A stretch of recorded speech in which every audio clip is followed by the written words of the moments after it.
you know. I first heard about this place from a friend, a guy who runs a small ghost hunting channel. He told me about an abandoned hospital, tucked away in the woods about 2 hours from downtown Ohio. People claimed they heard screams at night, as if someone was still trapped inside. He sent me some shaky phone clips along empty corridors, wheelchairs rusted to the floor, and what looked like handprints smeared across the walls. At first, I wrote it off as just another urban legend. Every town has one, right? But something about this place, the heavy silence between those sounds, it just got under my skin. They called it St. Augustine's Psychiatric Center, built back in 1924. It was shut down in the late 80s after a series of patient disappearances and a scandal that, mysteriously, no one was ever charged for. Rumors said the doctors were using experimental therapy. Others whispered they were hiding something much worse. Honestly, I didn't plan to believe any of it. I just wanted footage for a new project. I wanted to document a place that had witnessed too much pain and held too many secrets. The drive out there was unnervingly quiet. The closer I got, the fewer houses I saw. It was just me, thick trees, and broken road signs half buried in the dirt. The air itself felt wrong, too still, like the whole world was holding its breath. When I finally saw the hospital, it didn't look haunted. It just looked tired. The red brick was cracked and swallowed by vines, and the windows were blown out like empty, staring eyes. A faded sign still hung over the gate, half its letters gone, but you could just make out the word Sanatorium, Kai. Parked outside, slung my camera bag over my shoulder, and kept telling myself, it's just another abandoned building. But the moment I stepped through those gates, it felt like I had crossed into another time. The air changed instantly. It got colder, thicker. Then the smell hit me. It wasn't rot, but something ancient, like wet plaster mixed with a disinfectant that had refused to fade away. My footsteps echoed longer than they should have, and a chilling thought crossed my mind. Was that my echo, or was something else moving right behind me? Inside, the halls seemed to stretch on forever. Paint peeled from the walls in long strips that looked disturbingly like skin. Doors hung crooked on their hinges, most leading to desolate patient rooms. Some still had bedstein metal frames with restraint straps still attached to the sides. And then there were the drawings on the walls, probably done by patients, maybe even staff. They were unsettling, faces with no eyes, a sun with no light. One phrase, scratched into the plaster, appeared over and over again. We are still here. I remember laughing nervously when I read that out loud. It was easier to joke than to admit how watched I felt. I started recording, trying to narrate calmly, to ground myself in the sound of my own voice. But every now and then, the mic would pick up something faint, a whisper just beneath the static. When I played it back, I couldn't make out the words. It almost sounded like someone crying. I followed a narrow corridor that opened into what must have been the patient recreation area. Chairs were stacked high in a corner. Old therapy dolls lay scattered on the floor, and a huge mural covered one wall. It depicted smiling nurses helping patients walk into the sunlight. But the paint was flaking off their faces, making them look like ghosts pretending to be kind. On a desk, I found an old staff ledger, its pages yellowed and damp. Most of the entries abruptly stopped in 1987. The very last note was just 4 words, transfer complete, no further subjects. That line stuck with me. It didn't say patients, it said subjects. And there were no names listed under it, just empty space. I decided to move deeper, toward the west wing, where hospital records indicated the higher-risk patients were kept. As I walked, the temperature dropped so fast, my breath started fogging up the camera lens. This wasn't just a cold spot. It felt heavy, oppressive. It was the distinct, terrifying feeling of someone standing right behind you, breathing down your neck. My hands were shaking so badly the footage was barely usable, but I kept filming. At the end of the hall, there was an elevator door, rusted shut, but I could see a faint light seeping from the cracks. I tried to convince myself it was just sunlight, but I knew it wasn't. As I got closer, the light flickered, as if something was moving inside, and that's when I heard it. A sound I will never forget. A sob, distant but crystal clear. It wasn't an echo. It was coming from the lower floors, from somewhere below where the hospital blueprints said the basement ended. And in that freezing, terrifying moment, I realized this hospital had more floors than anyone knew. I stood there for what felt like an eternity, just staring at that elevator. The light forcing its way through the crack wasn't natural. It had this weird pulse, almost like it was breathing. I pressed my ear against the cold metal and heard the faintest hum, like a live wire buried somewhere deep beneath my feet. This hospital was supposed to have 3 floors, but this sound, it was coming from much farther down, like a secret heartbeat under the building's foundation. The elevator doors were sealed shut, wouldn't budge an inch. My only other option was the stairwell. I peered down into the darkness. Half the steps were just gone, crumbled away. But you know how it is sometimes. Curiosity is a much stronger force than common sense. I started my descent, climbing down as carefully as I could, the camera strap digging into my neck. With every step, the air got thicker, heavier, like I was walking into a lung that hadn't drawn breath in decades. Every little sound I made echoed for way too long, bending back towards me in these strange, distorted ways. When I finally reached the bottom, I saw that the concrete walls had changed color. Seasoned, they were darker here, stained with something that definitely wasn't rust. There were no windows, no light except for the narrow beam from my flashlight, but I could feel this unsettling heat on my face. The corridor curved slightly ahead, leading to a heavy metal door. Stenciled across it in faded paint were the words. Ward C. I'd studied the old floor plans for weeks. None of them ever mentioned the Ward C. The door was slightly ajar, and the very second my fingers touched the cold metal, my camera screen flickered and went haywire. What I saw inside was pure chaos, frozen in time. Beds were flipped over, 4 poles were tangled up in dusty sheets, and a single wheelchair lay on its side, as if it had been thrown. But it was the restraints on the walls that made my blood run cold. They weren't metal grade. They were thicker, rougher, like they'd been improvised out of desperation. I tried to keep filming, to document everything, but the camera started to blur around the edges. The focus kept breathing in and out, like it was reacting to something in the room that I couldn't see. Then, at the far end of the hall, I saw it. One room, totally different from the others. Its door was sealed shut with thick wooden planks, nailed across in what looked like a frantic hurry. On one of those planks, someone had carved a message. The words looked ancient, like they'd been etched there decades ago. But what chilled me to the bone was the wood beneath them. It was damp, fresh. The message read, "Do not open until it stops crying." I backed away. I wasn't ready to deal with that. Not yet. To the left, I found a small office, hoping to find a power source for my dying camera. The desk was buried under piles of moldy, water-damaged folders. I pulled one out.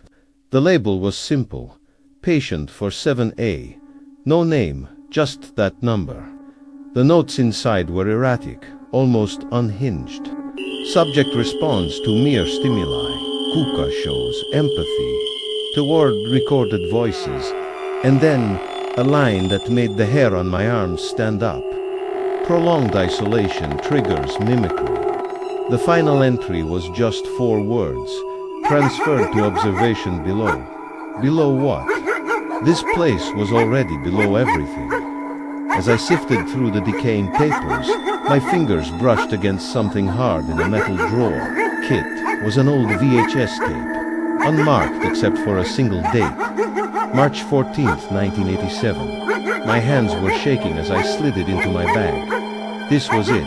This was the kind of evidence I came for, proof that something real, something terrible, had happened in this place. In the next room, half buried in dust and debris, I found a small generator. My heart pounded as I gave it a pull. It sputtered, coughed, and then, miraculously, the fluorescent lights overhead flickered once, twice, and then steadied into a pale, ghostly blue glow. The hum I'd heard from the elevator shaft returned, but louder this time, vibrating up through the concrete floor beneath me. The whole level felt alive now. That's when I made my decision. I was going to open that boarded-up door. The nails came out way easier than they should have, protesting with a long, shrill creak, like the wood didn't want to let go of its secret. Behind it was a patient room, but it was different. It was smaller, cleaner, almost untouched by time. There was a single bed with fresh sheets, impossibly white in the gloom, and on the nightstand, an old reel-to-reel tape recorder sat waiting, the tape still threaded through the machine. My fingers trembled as I reached out and pressed the play button. For a few seconds, there was only static. Then, a voice emerged from the hiss. A woman's voice, quiet and fragile. "Please, I want to go home." Another voice followed a man's.com detached, professional. "Home is where the pain begins.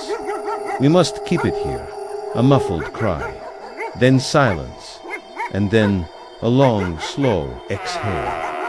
But it didn't come from the recording. It came from right behind me. I spun around. The hallway was darker than before. The lights I'd just brought back to life were now dying, one by one, plunging the corridor back into shadow. I felt a shift in the air. Not a draft, but a pulse, as if the building itself was breathing against my skin. The camera in my hand began to vibrate. I lifted it to my eye, forcing myself to press record again. Through the viewfinder, I saw what my own eyes couldn't. A figure, standing in the doorway at the far end of the hall, its back to me. It was swaying slowly, gently, like someone lost in a song only they could hear.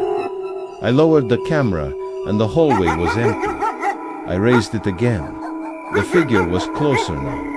My heart slammed against my ribs so hard I was sure the camera's microphone was picking it up. I was completely frozen. And then, the power went out. Total, absolute blackness. The only sound was the faint, mechanical spinning of the tape recorder still playing in the room behind me. And in that suffocating darkness, I finally realized the terrible mistake I had made. I wasn't alone down there, and whatever was with me, it had been listening the whole time. Thanks for watching. If you want to see what happens next, make sure you're subscribed with notifications on. You won't want to miss it. When I finally dragged myself back upstairs, the generator had given up the ghost. Everything was plunged back into that suffocating silence, except for the low, persistent hum that seemed to be my shadow in this place. I collapsed into a chair in the old staff lounge, my hands shaking so violently I could barely hold on to the VHS tape. A part of me screamed to just get out, to watch it in the safety of my own home. But another, deeper instinct told me that was wrong. This tape, it belonged here. It had to be seen here. I spotted the dusty old portable TV on a rolling cart, the kind they used for patient education videos. With trembling fingers, I hooked up the tape. The screen flickered to life, a blizzard of static giving way to a faint, grainy image. It was the same small room I'd just been in downstairs. A woman, painfully thin, her hair a tangled mess, sat on the edge of the bed in a hospital gown. Her wrists were wrapped in gauze. A man's voice, calm and clinical, asked from off camera, "Do you hear them now?" She nodded slowly, her eyes hollow. They cry when the lights go out. His reply sent a shiver down my spine. Good, keep listening. Then she started to laugh. It wasn't a happy sound, not even hysterical. It was empty, exhausted, as if laughter was the only sound her body remembered how to make. The camera in the video panned slightly, zooming in on her face. Her gaze was fixed on the far corner of the room, but there was nothing there, nothing. Until she spoke again, her voice barely a whisper. "She's behind you."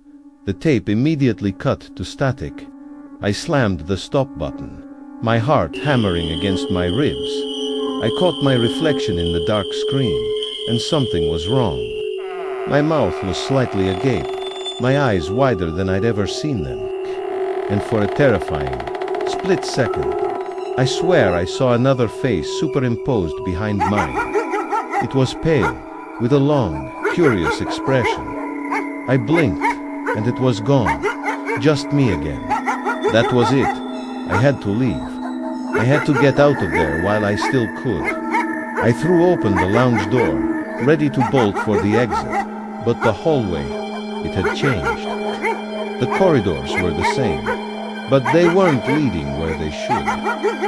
Every turn, every doorway I ran through just spat me back out at the same nurse's station, with its overturned chair and that single broken light flickering in the corner.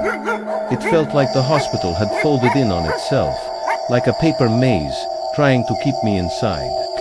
I kept the camera rolling, talking to myself, my own voice, a desperate anchor in the madness. Okay, we're gonna go left this time, I whispered. But my voice didn't sound like mine anymore. It felt shared.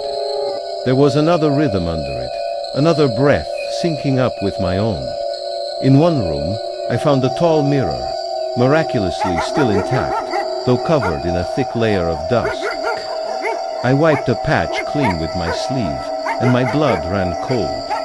Faint words, written long ago, were revealed. If you listen too long, they'll learn your name.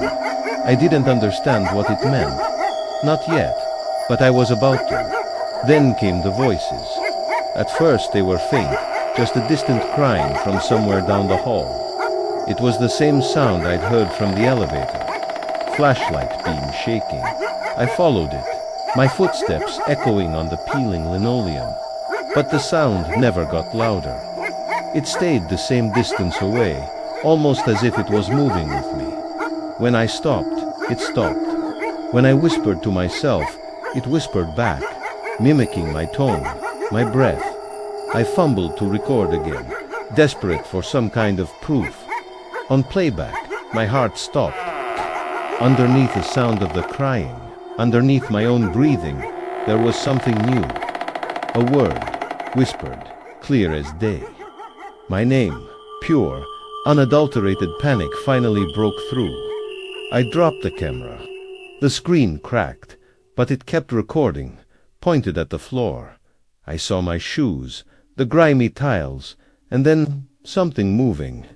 It moved fast across the frame, not walking, not crawling, just sliding, like smoke pulling itself into a solid, fleeting shape. I snatched the camera and ran. I didn't care where, just away. The halls twisted, reality thinning at the edges. I swear the walls were moving, shifting closer, as if the entire building was taking a deep, slow breath. I burst through a set of double doors, thinking, praying it was the exit. But I found myself back in that same underground room, the one with the tape recorder and the single bed. But this time, the bed was empty. The recorder was still spinning its spools, but the tape was gone. And right in the middle of the floor I saw it, another VHS tape, unmarked. Gust around it was fresh, disturbed, as if someone or something had just placed it there for me. I didn't pick it up. I couldn't. My hands refused to obey. I just turned and scrambled back toward the stairwell, climbing up and out, each step feeling heavier than the last. The cries followed me, but it wasn't just one voice now.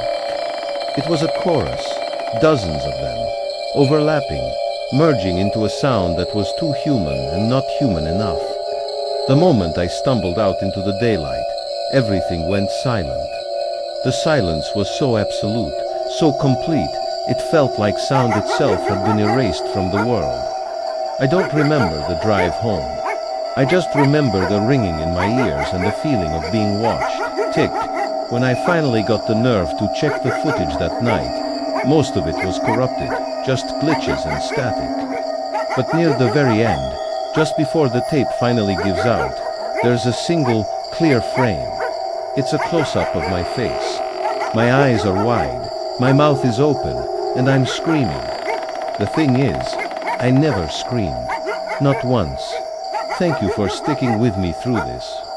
I don't know what happened in that hospital, but I know I'm never going back. If you want to see more investigations, please like and subscribe. Stay safe out there. That night, sleep was a stranger.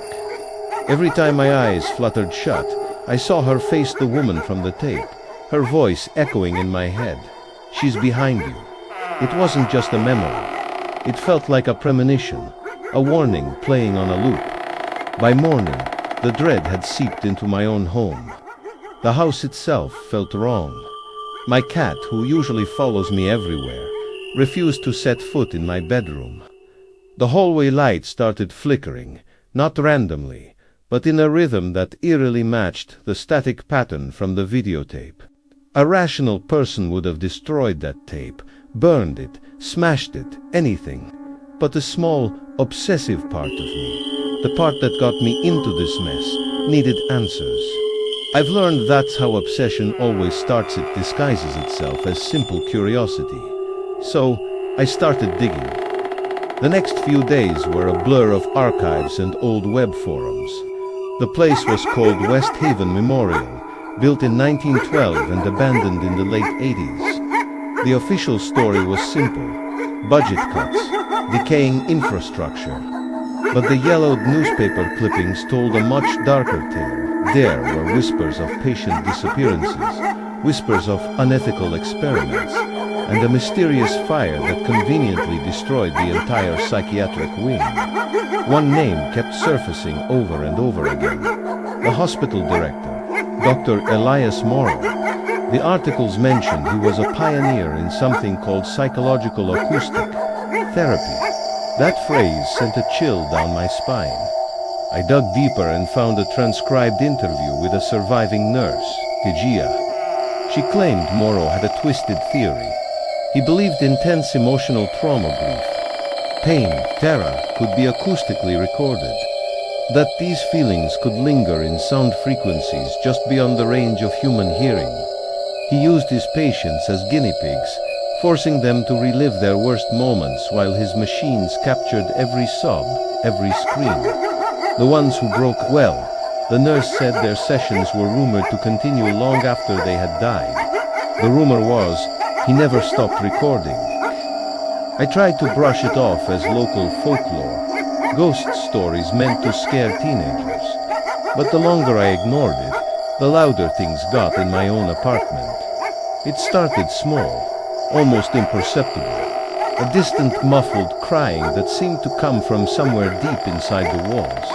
But then it grew, becoming rhythmic, almost mechanical, like the sound of an old tape reel, slowly, endlessly turning. I'd wake up in the middle of the night, my ears ringing, convinced I could hear whispering woven into the low hum of the refrigerator or the static crackle of my phone losing signal. Then came the moment that shattered my sense of safety. I was reviewing some unrelated footage on my laptop, and I found something I didn't remember recording. It was a short, grainy clip of me, asleep in my own bed. The camera was positioned perfectly, pointing directly at me. The timestamp was from the night before. That was it. That was the moment I knew. Whatever was in that hospital, it hadn't stayed there. It had followed me home. By that point, the sleep deprivation had started to warp my reality. I stopped trusting reflections in windows or mirrors. My own face would momentarily distort into something unfamiliar. Every creak of the floorboards, every gust of wind, felt like a deliberate message. I must have replayed that original VHS tape 100 times, my eyes burning from staring at the screen, desperately searching for a clue I had missed. And then I heard it, tucked between two violent bursts of static. A voice, so soft I almost missed it, whispered, "You left someone behind." I had no idea what it meant. Who had I left? But the words ignited a desperate need in me. I had to go back.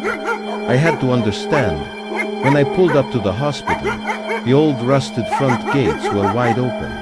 That was new. The air was heavy and still, thick with the metallic smell of rain that hasn't fallen yet. From the outside, the hospital seemed smaller this time, almost shrunken, as if it were holding its breath, waiting, bed inside. The silence was absolute.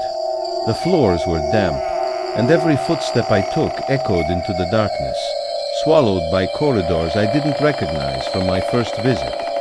I followed the same path back down to the basement, my flashlight beam feeling weaker, more fragile than before.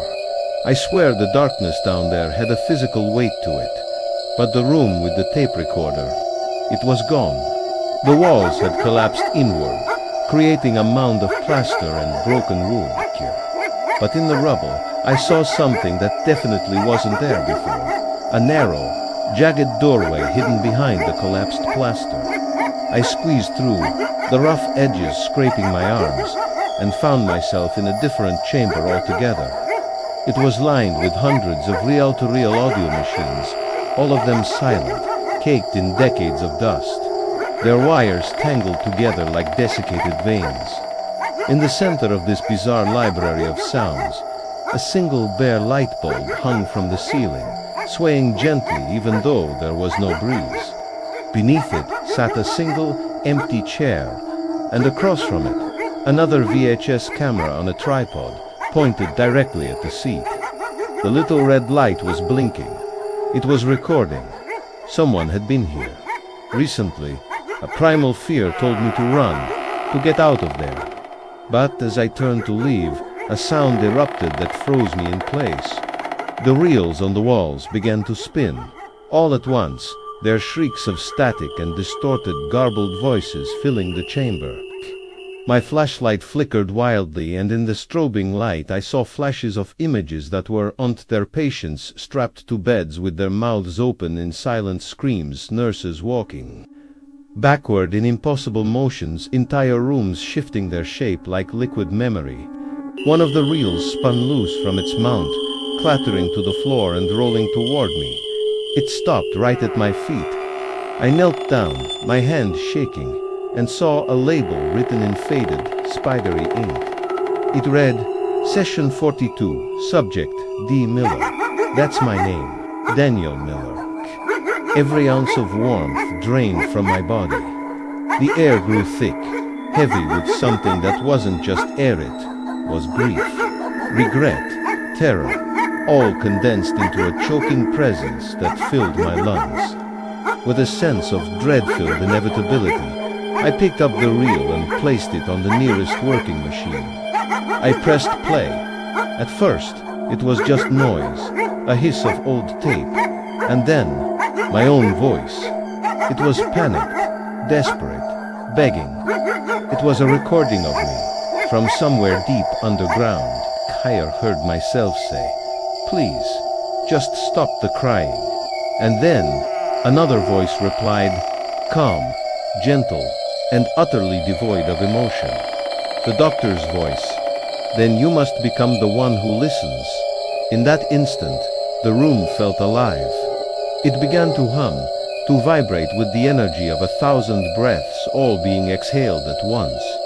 The very walls started to pulse, seams of plaster cracking open like wounds. And from those cracks came the sound, the crying. It was louder now, closer, no longer muffled but a deafening chorus of sorrow coming from everywhere at once. I scrambled out of the chamber, running blindly through corridors that no longer made sense. The hospital was actively changing around me, folding in on itself, repeating in endless, nightmarish loops.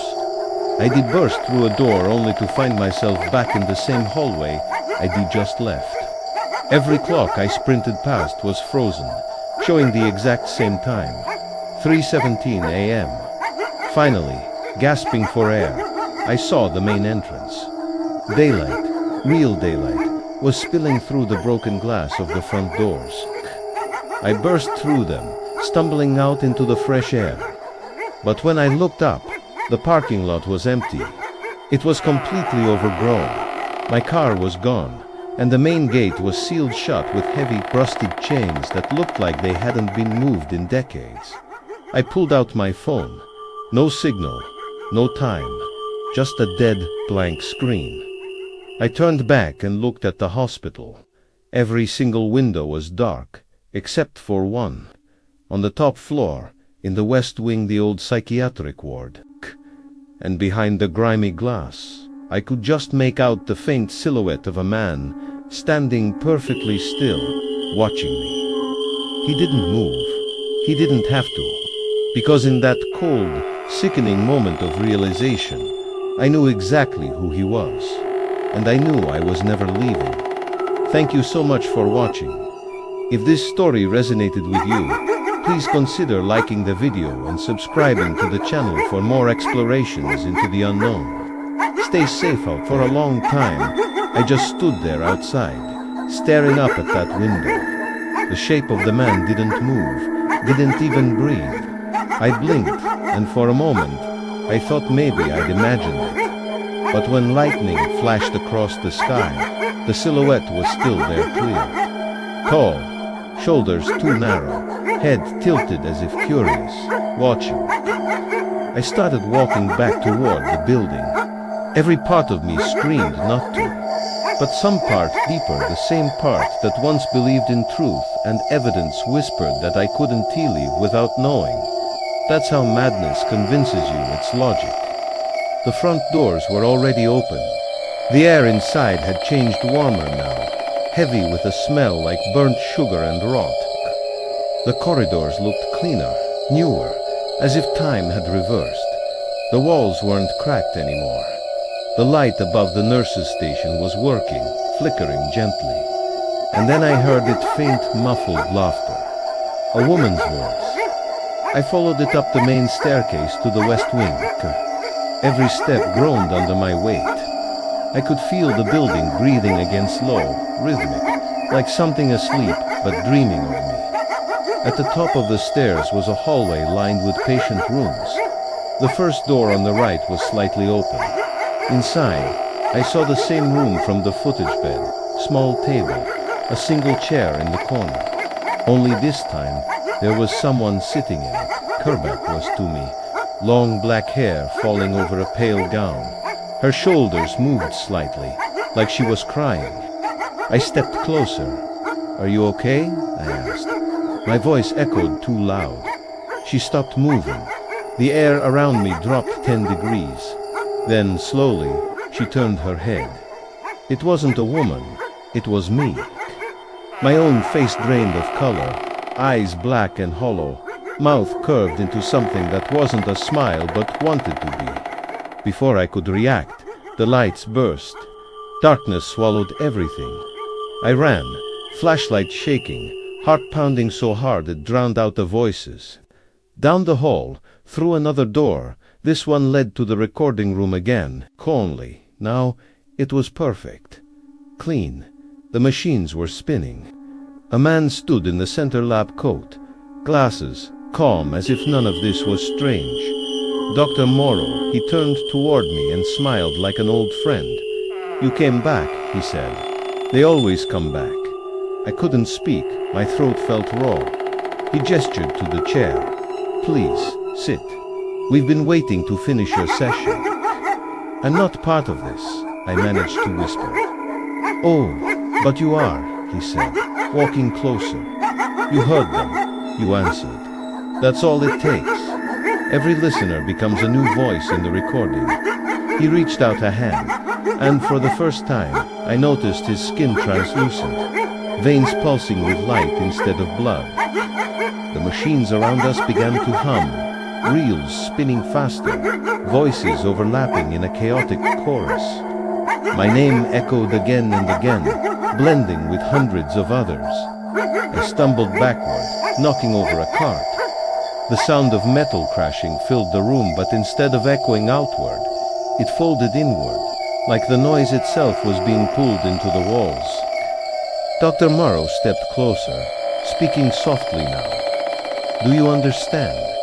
Sound is memory, emotion, fear. It never dies, it only waits for a body to host it again. Then he reached for my shoulder, and suddenly the air cracked a flash, a burst of static, and everything went silent.